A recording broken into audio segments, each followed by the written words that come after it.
I think we've warmed ourselves up, haven't we? Right. So, hi, I'm Steve McCabe, and welcome to Crave. This is the podcast, the videocast that's dedicated to music, to films, to television, to theatre, anything that's been entertaining me and Simon Mersep lately. This is so.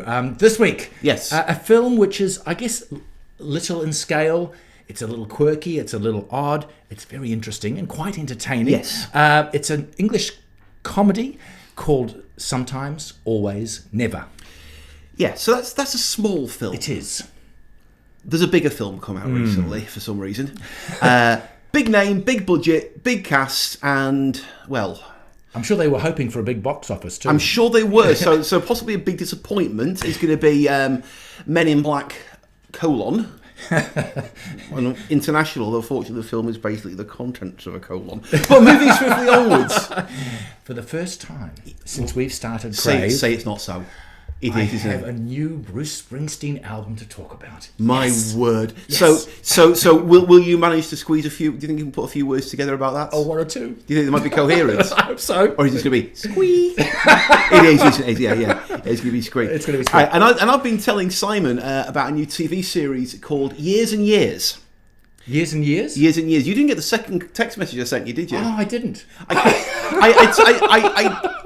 autocorrect changed the second years to Yates, and I As in the poet. W.B. Yeats, right? So then I texted you immediately saying, no, that was a typo. It's got no Irish poetry in it at all. So it's not called Years and Yates, which is what it says on the script that Simon's typed up. But Right. yeah, that would be a very good lord, that would be a very different TV series. But this is called Years and Years. Years and Years. I'm not familiar with it. I look forward to your education of my. I shall try and do it in Irish verse. Would you, or at least an Irish accent would be good. Yes, very well. Anyway, in the meantime, let's start with the film. yes, let's do it. And this film, I just called it a comedy, but that might be underplaying it a little bit. It's called Sometimes, Always, Never. We've got Bill Nighy, a very well-known. Oh yeah. And particular actor who always has a certain type of character he tends to play in that sort of comedic way that he does. He plays a man called Alan. He's struggling with the disappearance of his son Michael, who's disappeared. We think quite possibly he's died.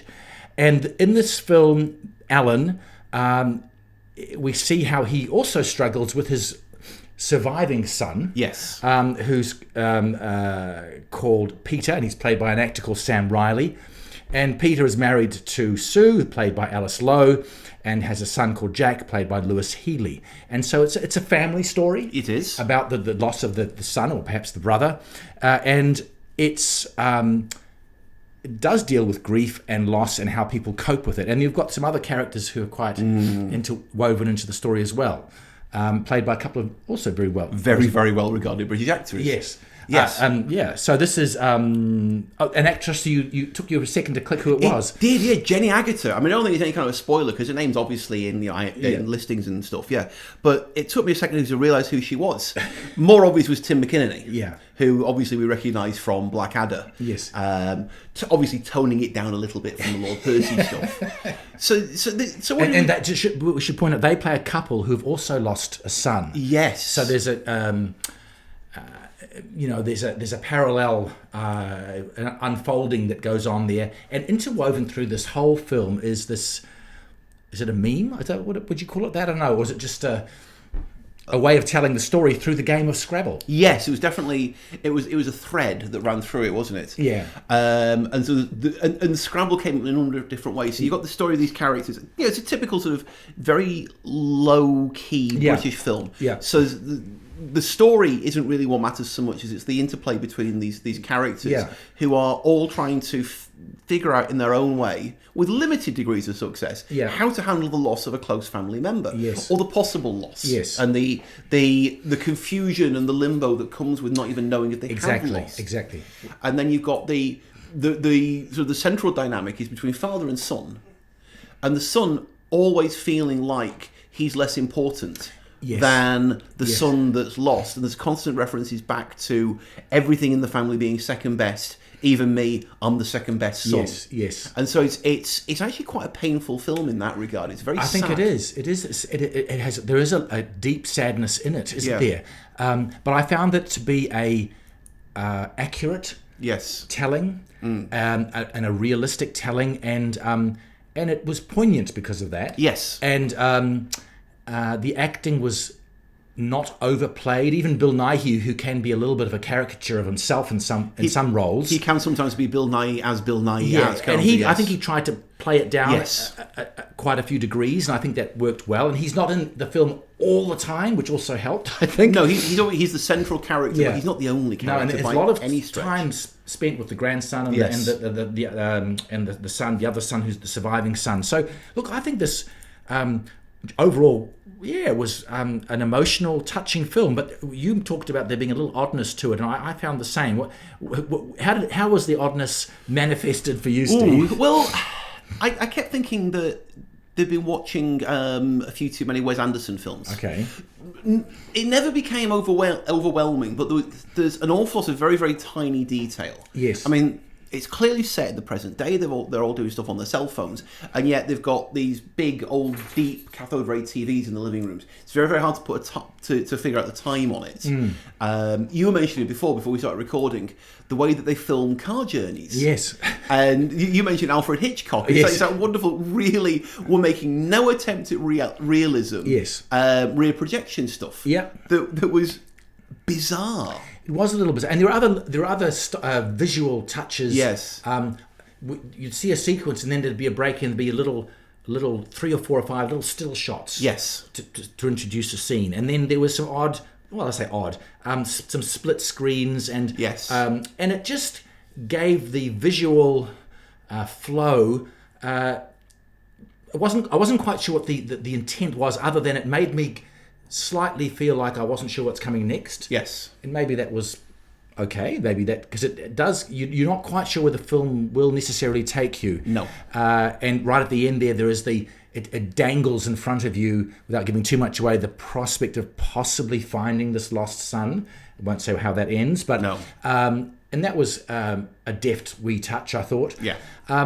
This isn't a big film, as you said. It's not packing out the cineplexes, but if you in fact, I had the cinema to myself when I saw it last night. Well, I had 2 other people when I saw it. Crowded. Excellent. But I hope it's around for a bit longer, and I would really recommend it. It's a touching film. It is. It's lovely. I mean, like I say, it's very, very small, and what makes it is like the script, for example, by Frank Cottrell Boyce, who wrote things like 24-Hour Party People, is detailed. Yeah, it's a nice script. He picks out tiny details in people's lives and the way they speak.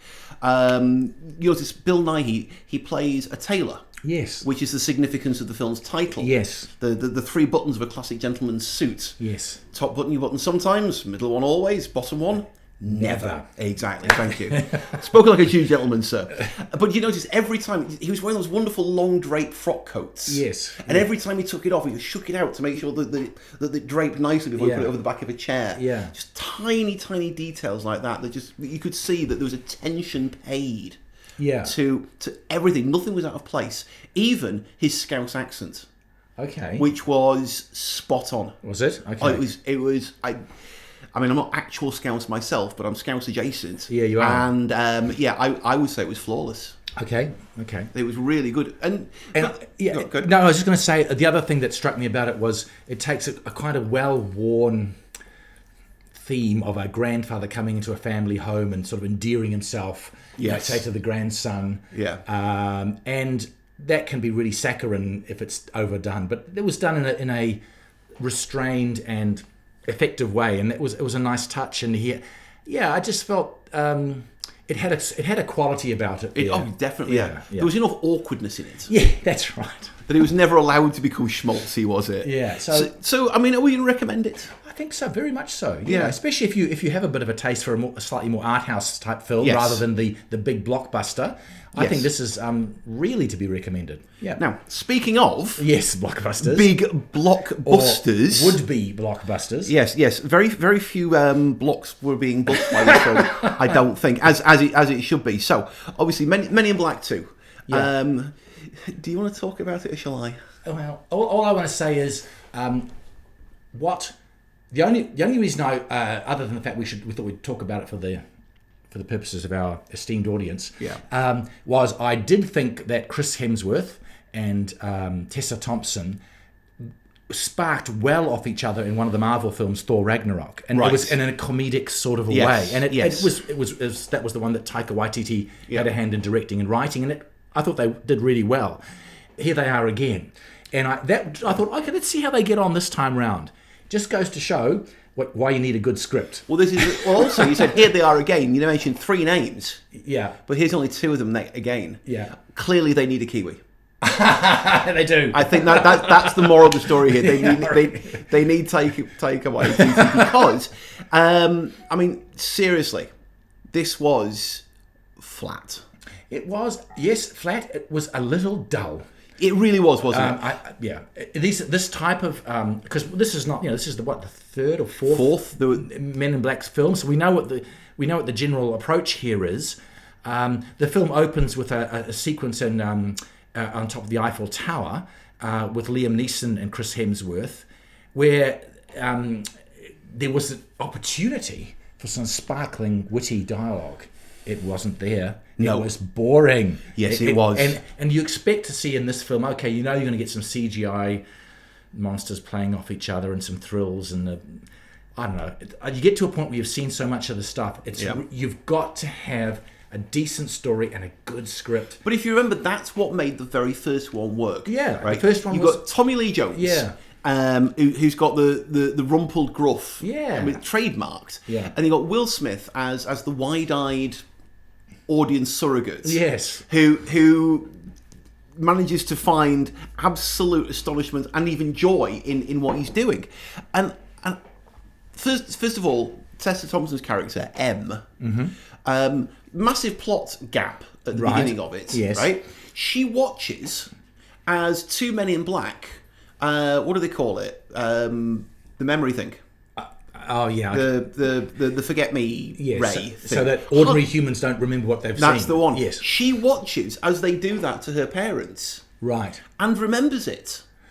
Yes. So surely there's something wrong there. But anyway, she then has an awareness that the Men in Black are a thing. She knows they exist, and she knows that aliens exist, and she then dedicates her every waking moment to tracking them down, which kind of undermines a lot of the idea of what made the first one brilliant. Now, obviously, you can't remake the first one because that would be boring. Yeah. Instead, you need to find some other way of giving her a sense of wonder. And she was never overly impressed. Even when it's a great big... Do you remember the outside St Paul's Cathedral where Chris Hemsworth keeps on pulling more and more things out of the car? Yes. And she doesn't seem remotely impressed. Okay. I'll tell you what. I'll slightly differ with you. I didn't... I hear what you're saying. I of the 2 performances of the 2 leads... I like Chris Hemsworth. I like him as Thor. Yes. And I find him a very likeable bloke. I think he's sort of bloke you could make, if you walked in right now, you'd sit down, we'd have a beer with him, and you'd have a great time. You'd have a great time with the guy. I found his portrayal a little bit too close to what I think I've seen even in Thor or other roles, and I don't know, just felt a little bit like going through the motions. That was my take on it. Yep. I thought Tessa Thompson had, for me anyway, a little bit more involvement in it. I think you felt opposite to that. I thought she and Emma Thompson sparked off each other reasonably well. Yes, that was probably the best dynamic in the film. Yeah, but that aside, the film to work. The film kind of really, in the end, because we've seen all the special effects before, and the story is neither here nor there. Yeah. The film has to have those 2 lead actors really sparking off each other to really fly. And it didn't without the script. Yeah, and the script was I'm sure we both sort of make a few notes as we go along with these films. I didn't find myself writing down anything from the script, really. Well, there were a few... yes, true. There's sometimes you hear lines and think, that's just going to live with me forever. I mean, let's say, Quentin Tarantino's got a new film coming out later this year, and you want to buy the script and memorise the entire thing, because you know, before you've even seen it, it's going to be memorable. But there's nothing about this film. We've seen it all before. That is the problem. We've seen it better before. Because it's reached the point now, I think, where... It seems like the big set pieces and the choreography and the CGI is put first, and anything resembling script is only there to drive you from one set piece scene to another. It's how it's starting to feel, and that just doesn't make for a good film anymore. No, because that's sort of like the Chris Hemsworth role and the Tessa Thompson role.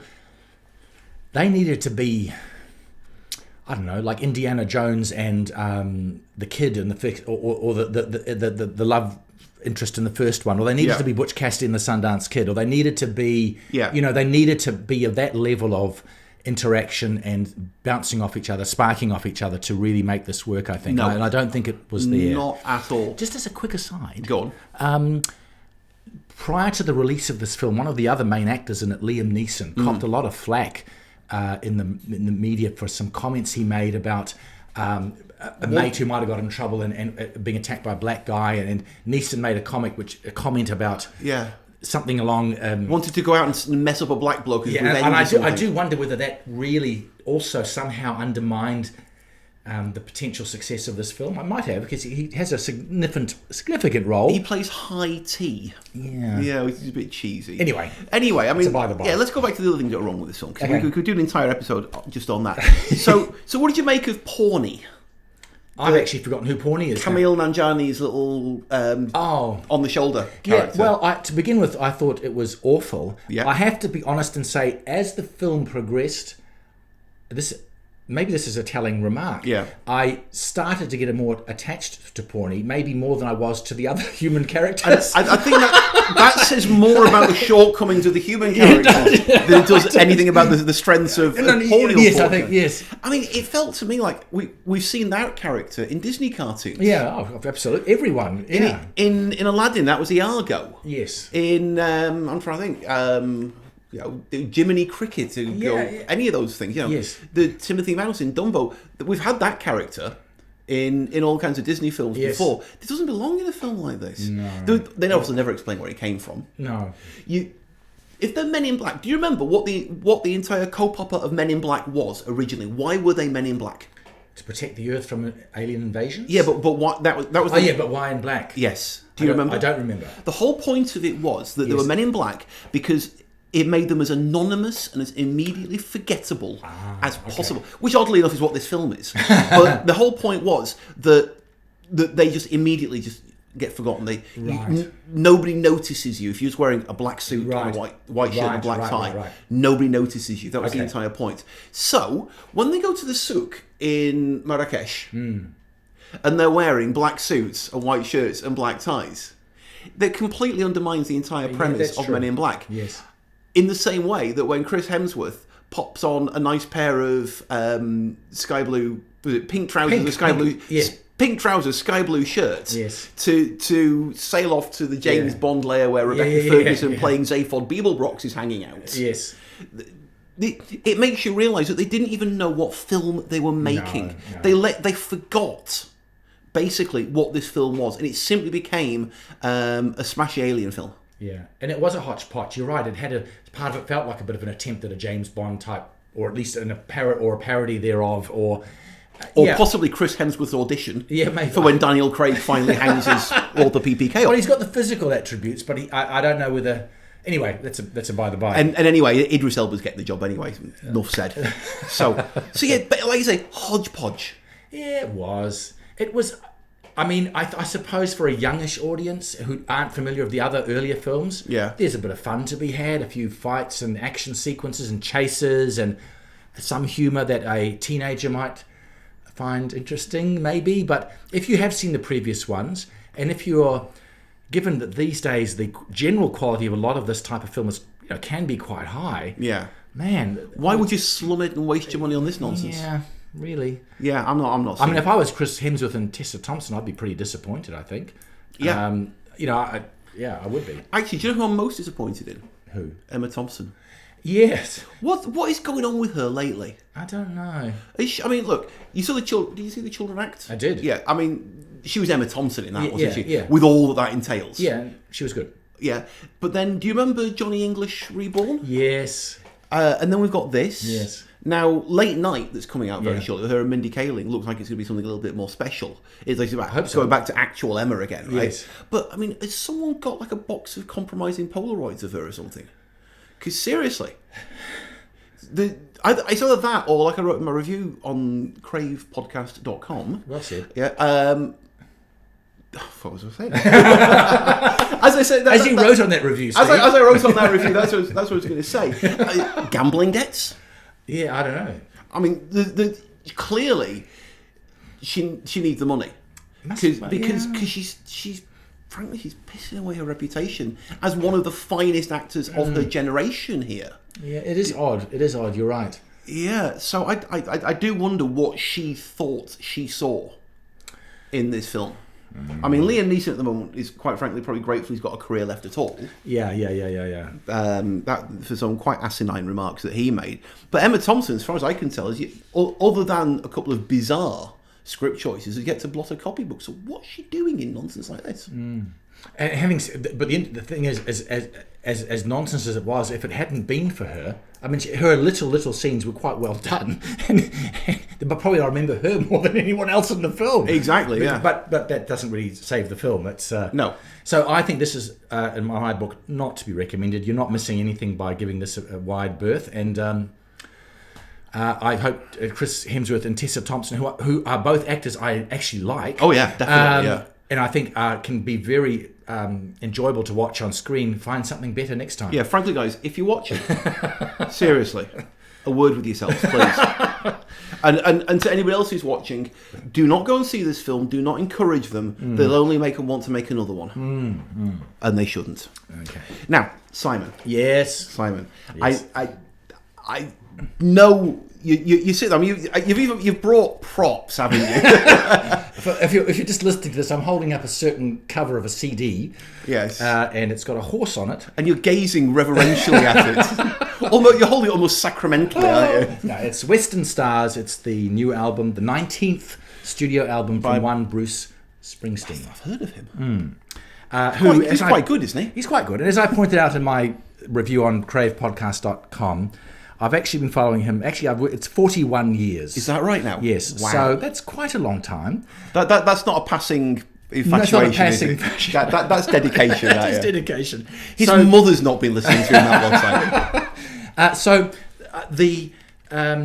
A couple of little interesting aspects of the background to this album is that it was actually written and put together maybe 3 years ago. Oh, right. Okay. But he was waiting for a time to release it. Well, he's been a very busy man for the last 3 years. He had this autobiography came out, so I think he parked it to go and sort of promote the autobiography, and then that was immediately followed by this more than a year and a half long Broadway run with Springsteen on Broadway. So he didn't want to interfere with that. So here we are. I think it's 3 years later, something like that, when this album has come out. It's in a lot of the advanced publicity. It was about the music, the instrumentation. Yeah. It was said to be a hearkening back to sort of that pop style of Burt Bacharach and Glenn Campbell strings and sort of a lush instrumentation from say the late 60s, early 70s, and that was kind of where the publicists were hanging their hat on that aspect of the album. It is there. I didn't find it so remarkably different, actually, that he's used that approach here and there in the past.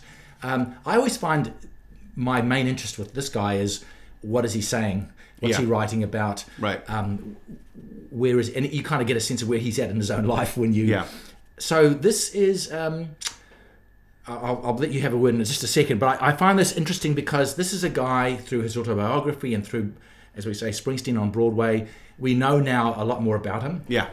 We know that for all the Born to Run and striking out on the road and crossing the country but then coming back and seeking a home and looking for a connection, this album is about someone who's really left home behind again and is somehow drawn out to that road yet again. Oh, okay, fair enough. And that's kind of, a lot of the characters are people who understand the importance of a family and a connection of kids, of feeling rooted somewhere, but for some reason they're out there, they're hitchhiking, they're a wayfarer, they're waiting for a train, the album is full of this sort of going out and about, and the passing of time is very, very strong in this album. There's sunrises, and I woke up in the morning, the sun sets, sundown. Yeah. It's that marking of time. This is, I guess, a man who's nearly 70. Yeah.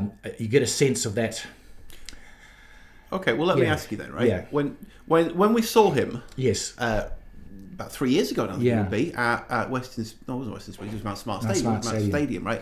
And basically, there's a reason why he plays a 3-hour set. Mm-hmm. It's because there's at least 3 Bruce Springsteen's, at the very least. Like, there's a guy who plays Rosalita, my favourite, to be fair. Okay. There's the guy who plays the ghost of Tom Joad. Mm-hmm.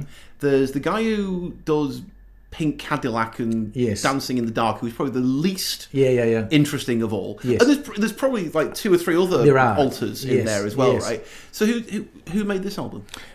This is a little bit of that folky country guy, a little bit of the soulful guy, and that lush pop guy. Not so much, but these aren't big commercial hits. Right. No, they're really not, are they? No. There are some very accessible tunes, and I think the title track, Western Stars, it's just kind of a country-ish feel. I thought was a beautiful song. This is a guy who's just been around the block a few times and is kind of drawing on a whole range of influences, because in some songs you have banjo and you have violins going. I mean, it's all sorts of... He's pulling in all sorts of sources, bringing it into something that he calls his own, which has, in a way, quite a familiar feel to it if you've followed him for a long time. But it's those observations, those often very detailed observations of life, which I find enthralling. We know he's had his mental health problems. He's told us about them. Oh, yeah, he's been quite upfront. And these are very evident in here. Yeah. In lots of references in the lyrics to dealing with sort of internal torment. Yeah. So I find that reflective, sad at times. He still has a bit of hope here and there, and drawing on a few influences. I want to read this. You can't. It doesn't matter what I say. I mean, you're going to do this regardless. No. I want to know, because I might have misinterpreted this. I want to know. Sorry. I thought he was going to start reading the entire lyric sheet. No. Just one. In the opening line to the title track, "Western Stars," I may have misinterpreted this, but so please tell me, because it's an American setting, and you're with your experience of the American culture. I have lived among them. Yes. So I wake up in the morning. Yeah. Just glad my boots are on, instead of empty, in the whispering grasses down the 5 at Forest Lawn. I assume the 5 at Forest Lawn and empty boots is kind of like maybe a cemetery? Forest Lawn's a military cemetery, if I'm not mistaken. Yeah, so I think what he's saying there, I'm glad my boots are on, it's better to be alive than dead. There's an alternative, yes, yeah. And I think that's... And a lot of his songs take you to deep, dark places, and he just gives you a little bit of hope and redemption at the end. And I thought that was kind of a classic example. Well, I don't have white gloves to put on first, but if you can hand me the sleeve for a second, I shall treat it with... No, that's fine. I think I've ripped it already. The due reverence it deserves. There's the one title I'm trying to remember. Which one was it now? Oh yeah, There Goes My Miracle. Yeah. That's the point at which I turned it off. Okay. Because I was listening to it and I thought, no, this has now just reached the point where it's just simply... big swirling orchestra. And what surprised me about this is America's a huge country, and its music is very, very geographically situated. Mm-hmm. And for the longest time, he has always identified himself very, very strongly as being from New Jersey. One town in particular. Yes. And that's been central and pivotal. Okay, I know he named one of his albums after a Midwestern state, so don't start. But he's very much been a New Jersey boy. And that's been front and centre in his identity very strongly. Yes, he's gone as far west as Youngstown. Yes. I could hear Wyoming in this music. This is big sky. This is country. This is cowboy music, and it feels at that level. Like, I mean, yes, the lyrically, I can see the thread. Musically, it felt like too much of a step away from me. Okay. That's a legitimate view, of course. But we can no longer be friends, can we? No, of course we can. Of course we can. We're more close friends now. No, so I would take issue with I think he has. If you look at, let me give you an example. The whole of the Ghost of Tom Joad was out of New Jersey. It was in the West. A 2005 album called Devils and Dust was in the West. Oh, okay. Lyrically or musically? Both. Oh, okay, fair enough. I think. And so he has, I think New Jersey has, he's left it and he's come back to it. Okay, yeah. I understand why you might not, I didn't like every song on this album. I thought it was a couple of songs too long. CDs tend to be. They often tend to be. Yeah. But there are a couple of songs there I thought were really, really nicely done. The instrumentation is interesting, isn't it? It's not it's not my natural home. No, personally, no. But because the album is so talking about, I guess, I know what I wanted to say. This is the point. Sorry, I'm rambling. No. Throughout his career, we talked about this before. He's one of these artists who can present a song where the music makes you feel it's going in one direction, but the lyrics take you somewhere else. And of course, Born in the USA was the classic example there, of course. And there have been other songs where the tune is upbeat. Yeah. Take Dancing in the Dark. Yeah. The lyrics are actually extremely down, and I woke up. It's about depression and being alone, but the music is it's all. You think, what's going on here? And maybe that's a similar sort of thing where he's dealing with some fairly serious topics about isolation and depression and a loss of connection, but he's dressing it in a way that is more palatable and draws you into it. It may or may not succeed, but I think that's kind of what's going on. I would put this as, for me, one of the better ones of the recent output.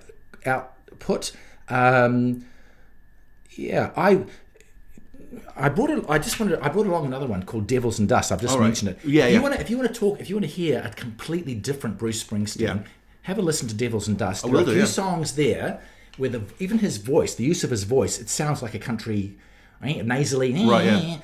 You think, is that Bruce Springsteen? But he has adopted an idea that this is how I'm going to tell this story, and that's how he's telling that story. But let's face it, 19 albums. Yeah. You've been listening for 41 years. So I'm sure he's been writing this stuff for a bit longer. Oh, yes. I mean, the old joke about the new AC/DC album was, I've heard it 15 times already.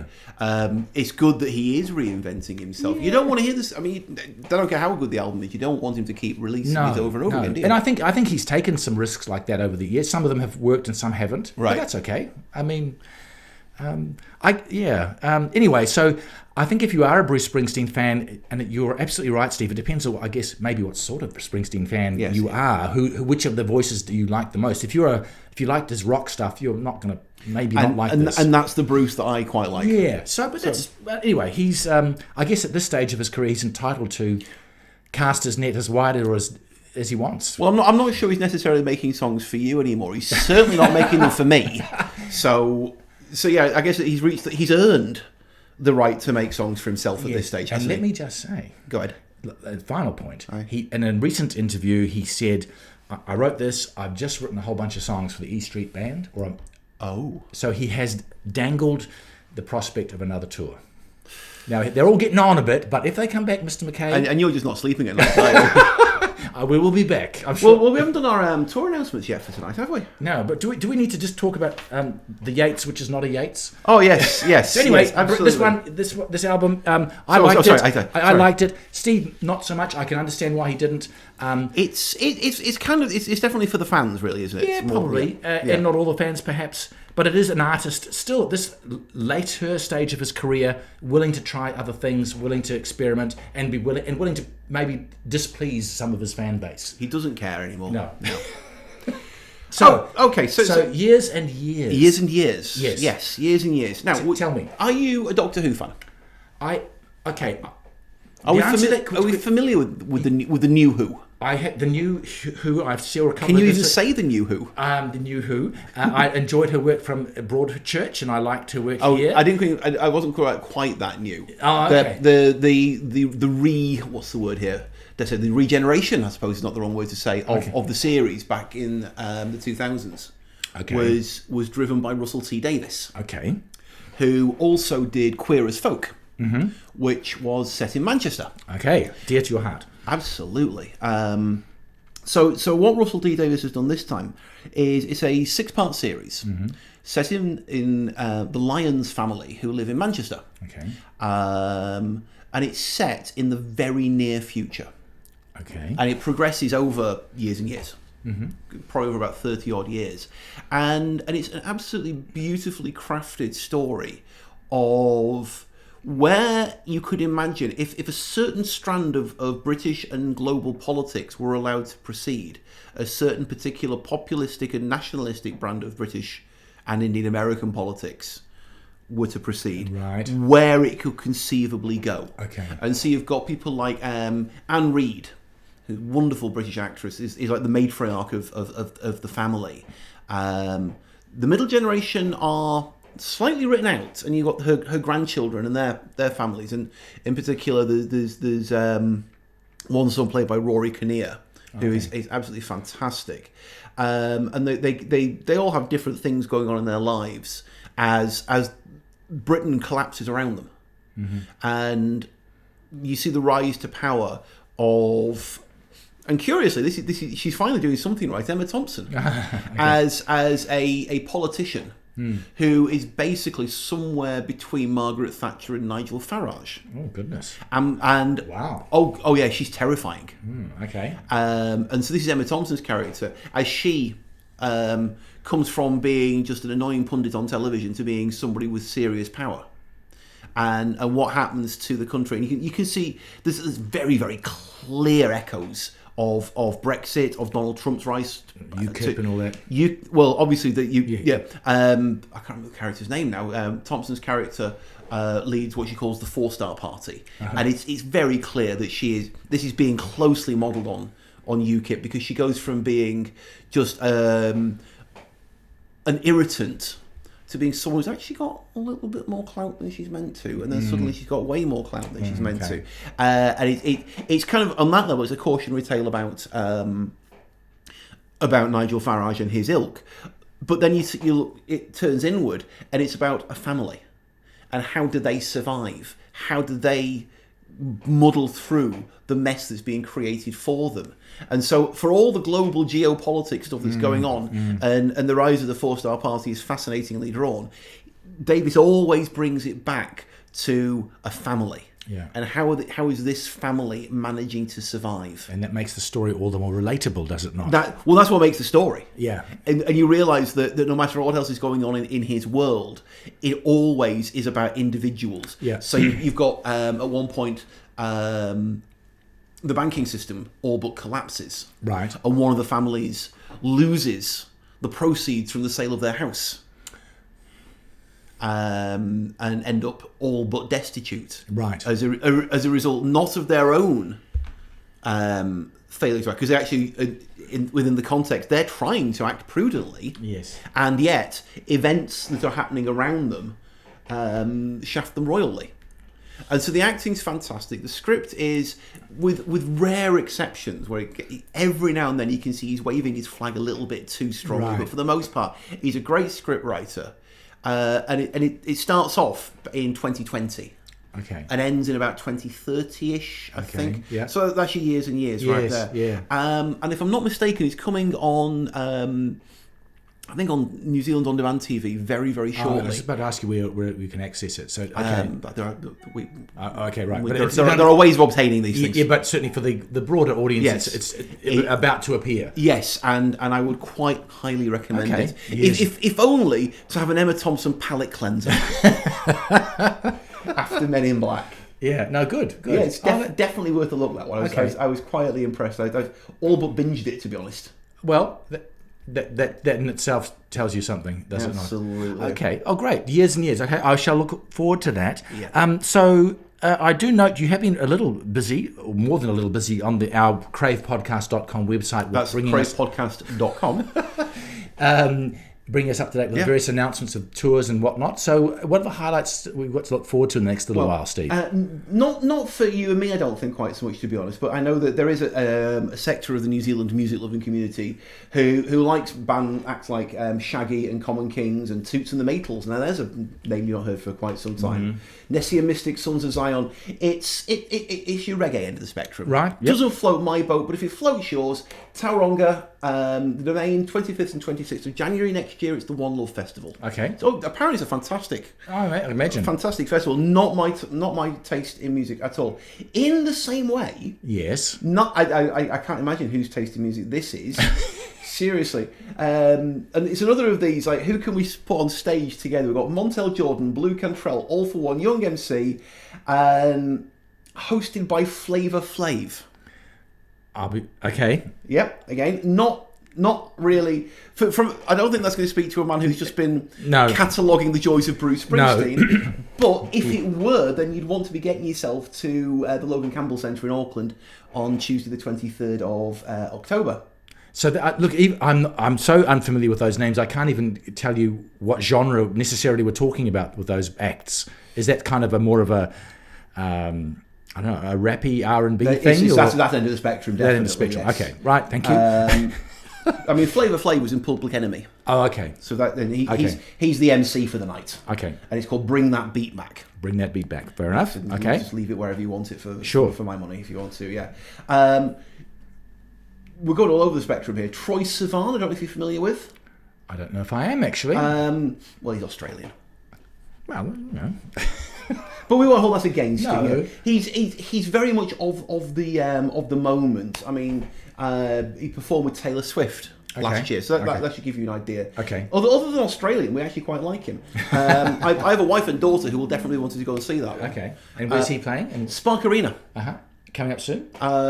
September the 13th. Okay, not far away. Soon enough. Yep. One of the biggest announcements, although really not one again that's thrilling me. I'm supposed to sound enthusiastic about this. We're just keeping people informed. That's okay. Yeah, I know we don't judge. Actually, we do. Don't we? They probably actually do judge, and we will definitely judge you if you go to see Little Mix. Okay. Auckland Spark Arena, Thursday, December the 19th. Again, not entirely. Well, hey. Boats remaining decidedly unfloated at this point. However, the one that does actually interest me, to be honest, is, were you ever a Genesis fan? Look, I guess I was really just through their radio songs hits. I never bought a Genesis album. Oh, okay. But so I'm familiar with some of their, and I'm probably just more familiar with some of their post band. What Peter Gabriel and Phil Collins did later on. Right. Yeah. As much as I am with what the band did. Yes. But some of their stuff I'm familiar with. Yes. Right. Well, in that case, you possibly will be less impressed than I am. Okay, go on. With the fact that Steve Hackett, the guitarist from their classic lineup, who again isn't one of the names that springs to mind most obviously. He's not Collins or Gabriel, but he's an integral part of their sound on their big, thoroughly progressive albums. Yes. He's coming to Auckland June the 20th. Okay. Next year. Oh, next year. Yeah, because it's just shy. It's like barely a week shy of a year away now. Okay. Yeah. He's going to be here at the Great Hall in Auckland. Okay. And he's going to be playing the entire of Selling England by the Pound. Yeah. Which was he was telling me this morning, don't you know? Yes. Yeah, so name dropper. Oh, we're going to be playing his interview in next week's podcast. You want to think I'm a bad name dropper? Wait till you hear the name he drops at the very start of the conversation. Right, okay. Shameless, but but he was saying of all the work he did with Genesis, that's his favourite album. Tell me the title again, please. Selling England by the Pound. Selling England by the Pound. And it's a concept album, as Genesis were wont to do. Yes. Back in those days, right. And he's doing that along with some of his solo stuff as well. Okay, and so we'll have a chat with him in next week's podcast. Okay, he was a lovely fella. Yep, really nice to talk to. Very, very musically magpie-ish, to say the least, these days. Okay, I think it's going to be a very, very interesting show. That one. Okay, great, lovely. So, okay, excellent. Well, and if there's anything else, it's always worth dropping into our website, cravepodcast.com, because Steve keeps a lot of the announcements ticking over what's coming up. You can get written reviews of some of the music and the films that Steve and I have seen. There's some nice photo galleries. We do our best. And, of course, you can access the podcast and the video cast on YouTube through our website. Indeed. So, actually... And even if you felt really moved to... Yes. Get in touch with us. Oh, we'd love to hear from you. We absolutely would. So if you reckon the Men in Black International is actually less dreadful than we claim it was, we would love for you to try and persuade, try and change our minds. Yeah, because seriously, we struggle to find good things to say about it. Yeah. So if you'd like to get in touch with us, podcast@cravepodcast.com. That is the email address. You can get us on Facebook, of course. We're on our Twitter handle is Crave. This is why I do this bit, Simon. Yeah, go on. There's a reason why I do this bit, right? I know we thought we'd change it up this week. Twitter, Facebook, our handle is @Crave Podcast. @Crave Podcast. That's the one I was trying to get to. I'm such a social media guru. You are, aren't you? Yeah. All the cool kids are doing it. Anyway. We'd love to hear from you. Yes. So, but until next time. That's what's been entertaining us this week. Toodles. Did I say toodles? I did. Yeah, yes, you actually did. Yes. Can we re-record that? No.